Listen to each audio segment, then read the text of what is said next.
Welcome to this explainer. Today, we're doing a total teardown of the economic engine that literally drives our modern world, capitalism.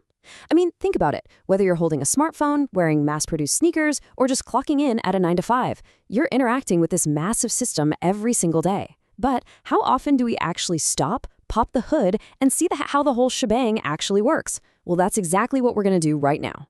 So, let's just dive right in with what is arguably the most fundamental question of all. Seriously, the answer to this one question dictates how our entire society functions. Who really controls the economy? Is it the government? Is it a handful of wealthy billionaires? Or is it actually you, the consumer? You see, the way a society answers this exact question determines whether it's capitalist, socialist, or something else entirely. To keep things super simple today, we've broken this whole thing down into 5 parts: the engine's core, building the machine, under the hood, a performance review, and finally, the modern hybrid. Let's get to it. Part 1. The engine's core. Let's strip everything back to the absolute basics. Okay, so before we get into global supply chains or the stock market, we really need to understand the DNA of this system. Capitalism is, at its heart, an economic system where individuals and private businesses control economic activities, property, and production for profit instead of the government. The absolutely crucial takeaway here: power and decision-making are transferred away from the state and directly into the hands of private individuals. In a purely capitalist setup, it's not some government planner deciding what flavor your morning coffee should be or what a loaf of bread costs. It's private citizens and companies. They own the factories, they own the resources, and their number one driving goal, their true north, is profit maximization. That relentless pursuit of wealth, that's the fuel keeping this entire engine running. Moving on to part 2, building the machine. Let's take a look at how this economic engine was actually built over time. Because, it didn't just magically pop into existence in some smoky 19th century boardroom. It evolved.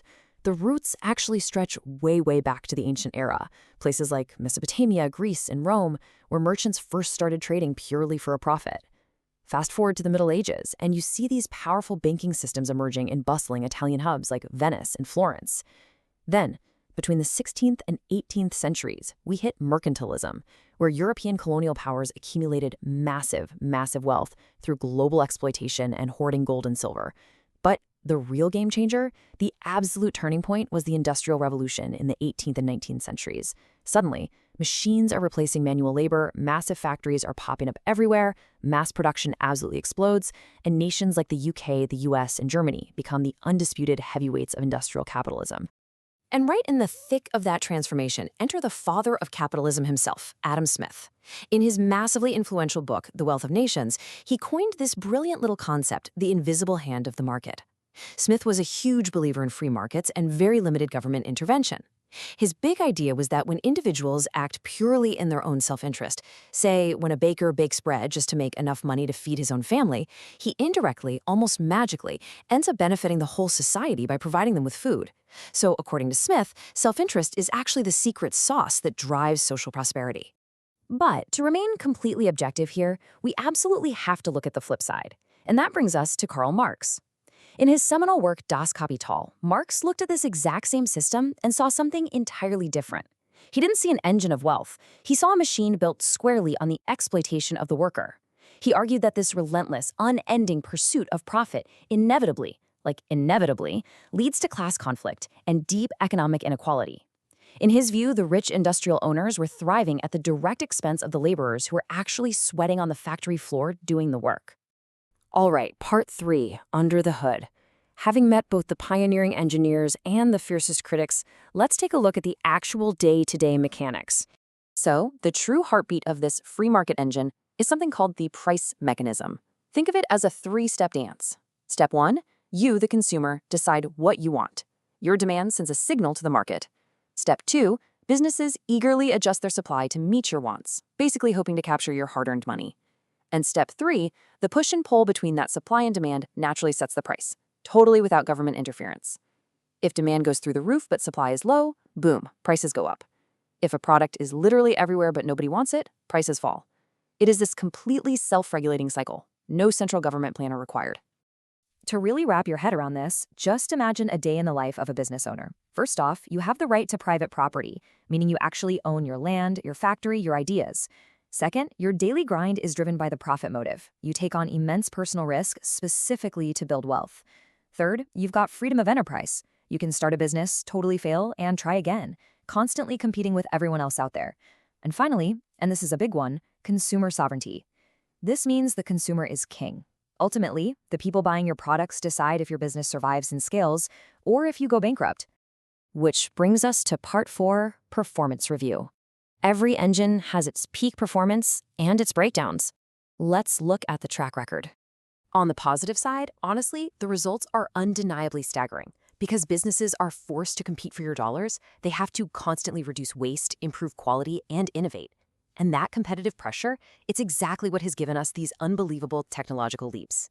I mean, from the creation of the internet and hyper-efficient global supply chains to the smartphone you might be holding right now, and even modern artificial intelligence. It has driven incredibly rapid economic growth globally, vastly expanded what consumers can buy, and led to massive wealth creation on a scale literally never before seen in human history. But as we know, every engine creates exhaust, and the unfiltered pursuit of profit has some very serious costs. Historically, and absolutely still today, it can lead to severe worker exploitation. We're talking low wages, gruelingly long hours, and poor conditions. It generates extreme economic inequality, where wealth just hyper-concentrates at the very top. Left totally unchecked, corporations can form monopolies that actually destroy the very competition capitalism relies on. And perhaps most dangerously, the system is highly prone to these severe boom and bust cycles. That's what leads to devastating economic crises, like the Great Depression and the 2008 financial crash. To really put its performance into perspective, it helps to hold capitalism up against other systems. Look at socialism, for instance. Ownership there is often government or public, and the main goal shifts away from profit and towards social welfare, aiming for more equal wealth. Then you have communism, where private ownership is entirely replaced by collective or state ownership. Competition is usually just completely absent, and the whole concept of unequal wealth is theoretically supposed to disappear. Capitalism really stands out from the pack because of its intensely high competition and private ownership. But as a trade-off, it inherently accepts unequal wealth as a byproduct. And finally, part 5, the modern hybrid. Let's see how this engine runs on the roads of the 21st century. Because as it turns out, almost nobody drives the original factory model capitalism anymore. On one extreme, you have pure laissez-faire capitalism. That basically translates to let people do as they wish. We're talking complete economic freedom, minimal taxes, almost zero government intervention. You get high innovation, sure, but you risk extreme inequality. Now, swing over to the complete opposite end of the capitalist spectrum, and you find state capitalism. You see this in places like China, where the government strictly controls the major vital industries, but still heavily uses profit motives, global markets, and intense competition to drive immense economic growth. But for the vast majority of the world, the reality lies somewhere right in the middle. Because of the incredible strengths and the glaring weaknesses we just talked about, almost no country operates as purely capitalist today. Instead, most nations use what's called a mixed economy. This is where you try to get the best of both worlds, combining the raw, innovative power of capitalist free markets with the crucial safety nets of government regulation, social security, public health care, and strict labor rights to protect workers. A really fantastic example of this kind of evolution is India. Before 1991, India leaned heavily on a more socialist-oriented mixed economy with massive government control. But their 1991 economic reforms embraced liberalization and privatization. And wow, did it work. It sparked a massive IT revolution, shifting them into a highly dynamic mixed capitalist model. Today, across the globe, this modern mixed capitalism is exactly what has birthed the digital economy, massive e-commerce, the gig economy, and even cryptocurrencies. It's the very framework that allows multinational tech giants to operate seamlessly across borders. So, as we wrap up this explainer, we can clearly see how this incredibly powerful engine has driven global trade, drastically lifted living standards, and sparked unimaginable technological wonders. But at the exact same time, it has left a really complex trail of inequality and environmental challenges in its wake. It is a system full of profound contradictions. So, as you go about your day-to-day, buying goods, working your job, living within this vast machine, I want to leave you with this to chew on. In a world that desperately demands both rapid innovation and fundamental human equality, how do we tune this machine for the future? What is the perfect balance?